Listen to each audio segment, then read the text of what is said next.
What is up, everybody? DanDanTheFireman here. I want to share with you a video from Motos with Matt. This is going to be 4 tips on trading in your motorcycle at the dealership. Now, Matt has this expertise, and he is very smart when it comes to this. So if you have any questions, please go ahead and comment on his channel, subscribe to his channel, do everything. I hang out with him all the time. You guys should know him from my videos, from my channel.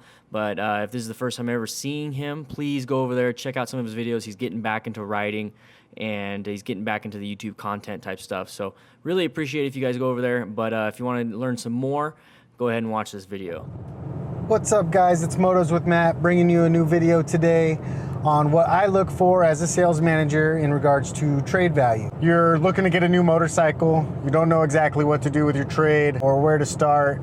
You got a bike, you want to trade it in or sell it, and you want to kind of have an idea of what you could expect in regards to trade value. So these are the 4 things that I look for that impact trade value the most. Obviously, I'm different from everyone else, so depending on where you're at or who you're working with, they might have a totally different opinion in regards to this. So I'll just start off based on what I'm feeling and what I do. So the number one thing that I look for is mileage. Mileage is a huge factor in regards to trade value. So the big thing, some people buy motorcycles and they don't ride them, and you have a few thousand miles on them after a few years, and it's not that, not that much.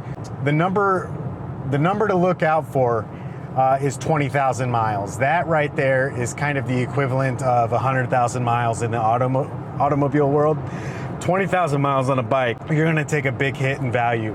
And that's just the way it is. And the reason it's like that is because there's so many motorcycles out in the world, and there's so many people that don't ride them, but just thought it was a good idea to buy them, and they just don't ride them as much as a lot of other people, that I can find the equivalent bike with a lot less miles for the same amount of money.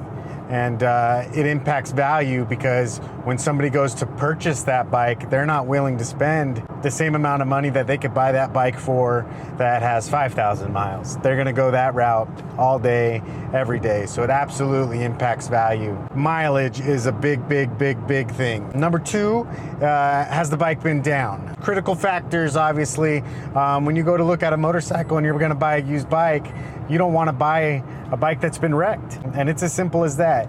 So what I look for, whether or not a bike's been down, there's tall tale signs. There's scuffs on the mirrors, scuffs on the turn signals, scuffs on the fenders, scuffs all over the pegs or footboards. Those ones are big factors. Obviously, you can replace all that stuff and no one would have any idea whether or not the bike had been down or not. But when it comes to trade value, that's okay. You can, when you're buying a used motorcycle, you are taking somewhat of a risk in regards to it, but you're also saving a ton of money versus buying a new bike, so that's all right. Number 3 is overall condition. Aside from the bike being down, what does it look like? Is it are the tires shredded and they need to be replaced? Do the brakes need to be replaced? Do the fork seals need to be replaced? In Tucson, the roads are so terrible.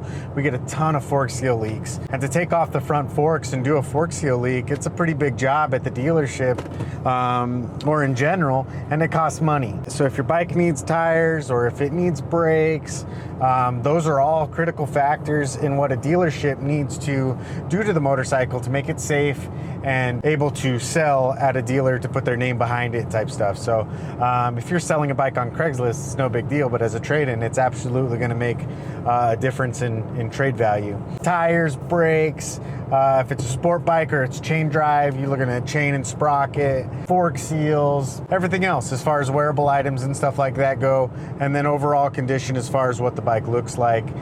If it's been beat up or the paint's just really scuffed, some people use paint bags and stuff like that, and it just wears the heck out of the paint. So if the paint looks terrible, that's going to be a tough sell too. So that'll absolutely affect trade value also. And number 4 is going to be relative to where you are. So it's going to be market value. So if you have a bike that you're about to trade in that's just a hot seller, and it's an incredible bike and people are looking for them and there's just not a lot of them out there on the market, obviously you're going to be able to get a little bit more money in trade value versus a bike that there's, you know, a dozen of them on the market, in your market, you know, in the same town or something like that, to where you have to be able to price it aggressively in order to get, you know, sales out of it. Because if there's 11 other ones or 12 other ones on the market and they're all priced a certain way, that means they're probably priced too high and they're not moving, or else they wouldn't be on the market. So market value is different. If it's in the winter time here in Tucson, it's great. And people are riding motorcycles. But if you're in Minnesota or Michigan or something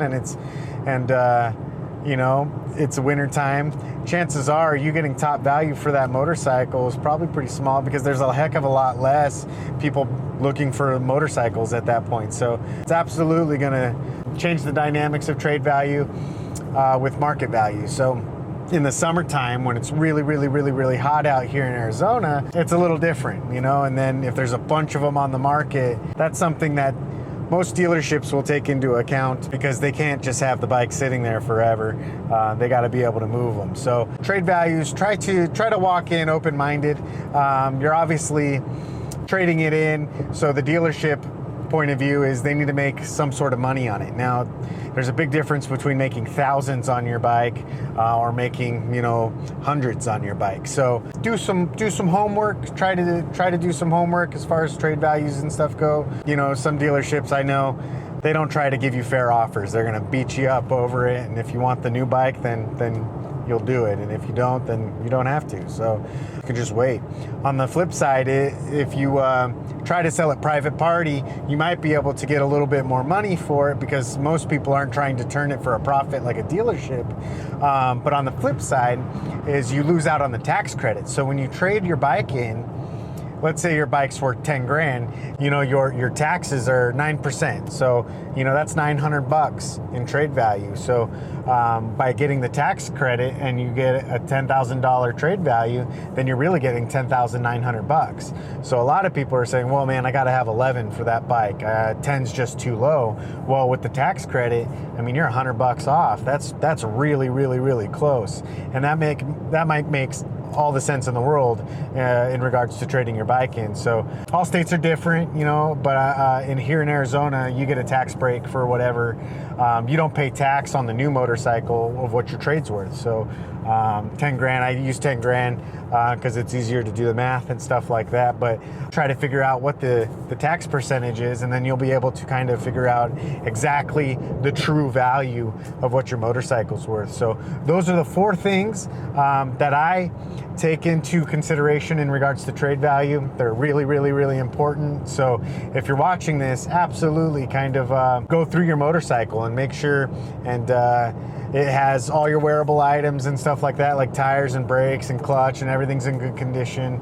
Mileage, there's really nothing you can do about it. If you rode it and you're over 20K, you enjoyed it. And so take that into consideration in regards to trade value. Obviously, overall condition, there's certain things you can replace or fix before you trade it in. That way they don't have to worry about it, and they're not going to, you know, kick you as far as trade value goes.